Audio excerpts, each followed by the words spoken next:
देख रहे हैं अपना YouTube चैनल प्रयास मंत्रा और मैं आपका दोस्त नरेश रावत अपने चैनल पर आप सभी का हृदय से स्वागत करता हूं।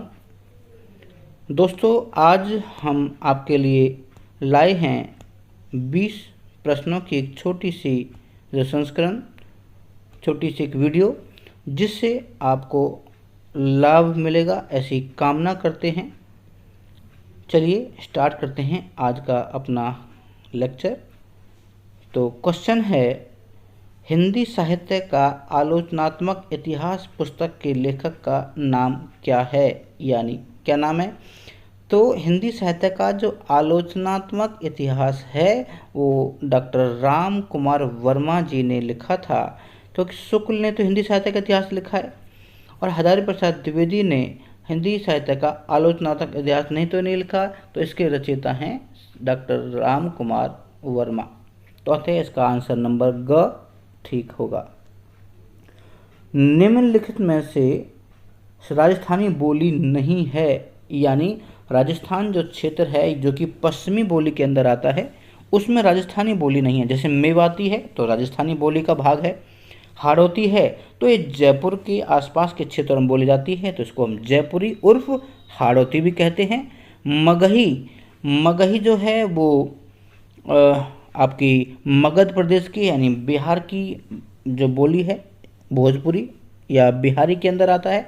जो मालवी है वो भी पश्चिमी जो बोली के अंदर ही आता है, राजस्थानी बोली के अंदर। तो इसका जो आंसर है वो है मगही, जो कि बिहार प्रांत में बोली जाती है। तीसरा प्रश्न है, राहुल साकृत्यायन के अनुसार हिंदी के प्रथम कवि कौन हैं। देखिए, हर एक आलोचक ने, हर एक क्रिटिक ने अपनी तरफ से हिंदी के प्रथम कवि के बारे में बताया है। तो ऐसे ही राहुल साकृत्यायन के अनुसार हिंदी के प्रथम कवि हैं सरहपाद, जो कि एक जैन कवि थे। उनको सरहपाद या सरहप्पा भी कहा गया। नेक्स्ट प्रश्न है, कठपुतली कविता के रचयिता कौन हैं। कठपुतली, क्योंकि पहले ज़माने में खेल तमाशे या मेले इत्यादि में जो लोग हैं वो कठपुतली का नृत्य दिखा करके अपनी रोजी रोटी कमाया करते थे। तो वही एक कठपुतली अध्याय है, तो उसी के रचयिता पूछे हैं। इनका नाम है भवानी प्रसाद मिश्र। अतः बी आंसर जो है वो ठीक माना जाएगा। नेक्स्ट क्वेश्चन है, निम्न में से किस भाषा या उपभाषा का संबंध पैशाची अपभ्रंश से है। तो मैंने आपको बताया था, जो पैशाची है वो पंजाब की क्षेत्र की बोली जाने वाली भाषा है, वो पैशाची आती थी। तो यहाँ जो लहंदा है वो पंजाब की ही भाषा है, तो इसको आंसर होगा लहंदा यानी ग भाग। अगला प्रश्न है, संघ की राजभाषा हिंदी और लिपि देवनागरी होगी, संविधान के किस अनुच्छेद में वर्णित है। तो अनुच्छेद जो 342 है उसमें तो ये नहीं है। अनुच्छेद 343 का भाग ए में भी राजभाषा के बारे में लिखा गया, लेकिन वहाँ राष्ट्रभाषा 14 सितंबर 1949 को आर्टिकल 343 के ए में लिखा गया था कि ये राजभाषा होगी, लेकिन जो आयोग बैठा वो 351 में बैठा। तो इसका जो आंसर है वो 351 बैठा और जाकर के 1952 में ये आयोग जो आर्टिकल है वो जारी किया गया। अगला प्रश्न है, कैदी और कोकिला कविता के रचयिता हैं, यानी प्रश्न पूछा गया है कैदी और कोकिला कविता के रचयिता कौन हैं। तो यहाँ है माखनलाल चतुर्वेदी, क्योंकि कैदी और कोकिला माखनलाल चतुर्वेदी जी की एक सुप्रसिद्ध कविता है जो कि 10th क्लास के कोर्स ए में लगी हुई है। तो रामधारी सिंह दिनकर जो राष्ट्र की तो वैसे ही सुप्रसिद्ध है, सूर्यकांत त्रिपाठी निराला, सुभद्रा कुमारी चौहान, इन तीनों में से नहीं है। इसका आंसर होगा क पाठ माखनलाल चतुर्वेदी। आगे है, सरहपाद को हिंदी का प्रथम कवि किसने माना है। अभी मैंने आपको बताया था कि राहुल साकृत्यायन ने सरहपाद को हिंदी का प्रथम कवि माना है। नेक्स्ट है, आल्हा और ऊदल नामक दो जो वीर सरदारों की वीरतापूर्ण लड़ाइयों का वर्णन किस रचना में मिलता है। तो एक रचना लिखी गई थी परमाल रासो, और उसी परमाल रासो के अंदर इन दोनों भाइयों का, क्योंकि ये काफ़ी बड़े सेनापति थे और बहुत ही चर्चित लोग थे उस ज़माने में, तो इनकी जो है वो बातें लिखी हैं। बड़े बड़े लठे थे दोनों भैया, इनकी वार सहो ना जाए। इस तरीके की जो लेखक जो कवि थे उन्होंने इनके बारे में लिखा है। तो परमाल रासो में इन दोनों सरदारों का वर्णन मिलता है। राम रक्षा स्रोत रचना के लेखक हैं, तो राम रक्षा स्रोत जो है वो रामानंद जी की पुस्तक है, तो इनका आंसर होगा घ रामानंद। सुजान विनोद के रचनाकार हैं। देखिए ये जो प्रश्न है इसमें थोड़ा सा कंफ्यूज होगा, क्योंकि कईयों के दिमाग में ये आएगा कि जो सुजान थी वो घनानंद की प्रेमिका थी, तो शायद हो सकता है कि इसका आंसर जो घनानंद हो, लेकिन इसका आंसर होगा ग ख देव। देव ने लिखा है सुजान विनोद। आगे क्वेश्चन नंबर है, चिंतामणि द्वारा रचित प्रबंध काव्य है। तो चिंतामणि एक राइटर हैं, उनने कौन सा लिखा है? ये लिखा है श्रृंगार मंजरी।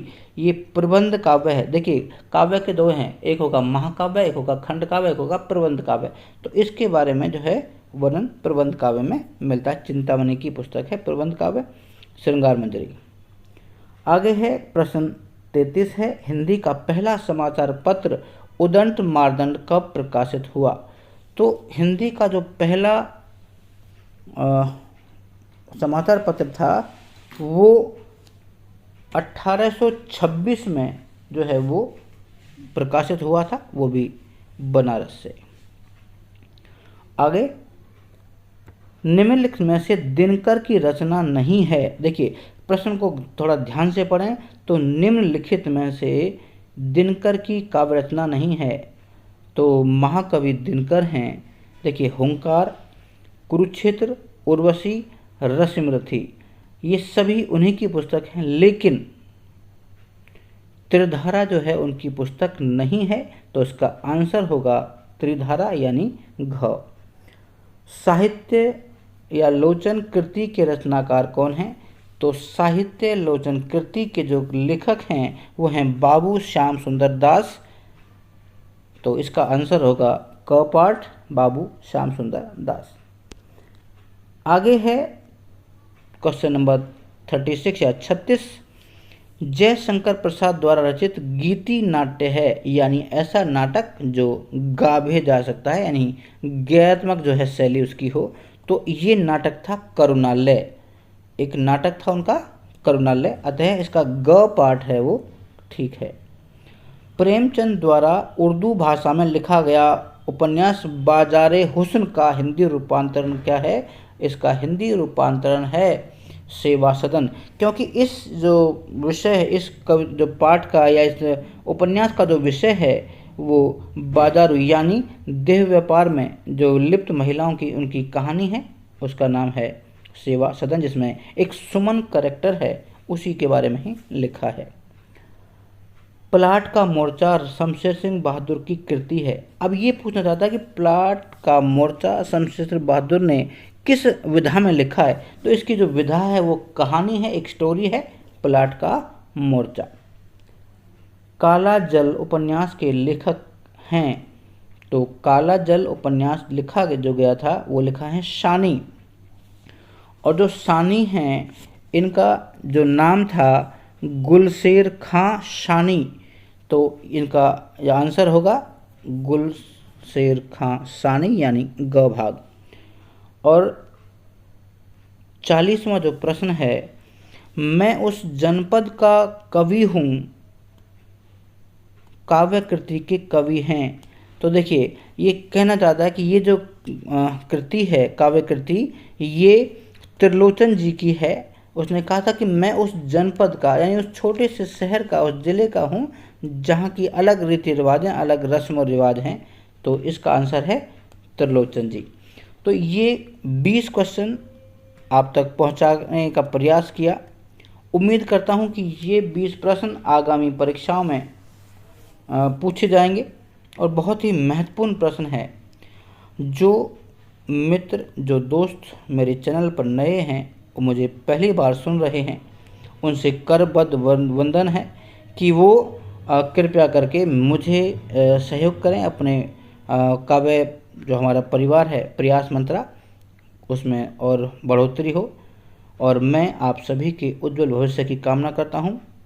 मिलते हैं जल्दी एक नई वीडियो के साथ, तब तक के लिए जय हिंद, जय भारत, नमस्कार।